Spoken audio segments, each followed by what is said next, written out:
құдіретті Құранның растығында, елемейсің қаперсіз жастығында.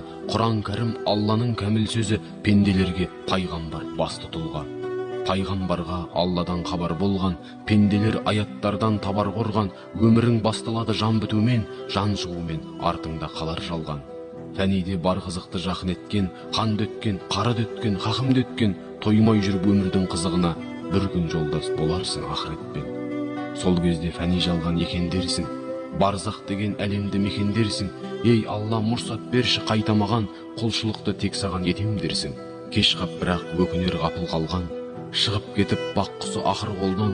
Оң жағыңда жәннаттың жұпар бағы, сол жағыңда тозақ тұр лапылдаған.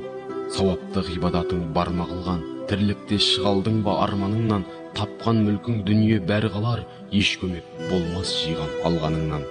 Адамдарды көзінше сен мақтама, барлық мадақ иесі Аллах қана. Біреуді бірісімен салмақтама, оған баға беруші Аллах қана. Біреулерді бастық деп жалбақтама, жалбарыну иесі Аллах қана. Саған бола алмайды аруақ пана, сақтайтұғын пендені Аллах қана. Өлшенбес байлық мал көп малазбенен, ілім ал оқы жазып қағазбенен.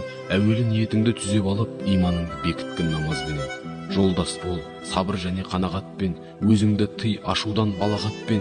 Бес мезгілдің біреуін қаза қылмай, сұхбаттасып тұрғайсың жамағатпен. Сауап істің белгісіз байқалуы, әділетті Аллах тек айтар мұны. Жақсылығың жалғанда жолықпаса, ақиретте болады қайтарымы. Ғибадат көп тірлікте бізге қалған, отқа түсер шайтанмен істес болған. Жақсылықта Алладан, жамандықта жапырақта бұйрықсыз түспес талдан. Намаз ғана Аллаға жақын еткен, Құран анық етпесін ақыл өктем. Сәждедегі болады дұға қабыл, жәннат болса тілегің ақыреттен.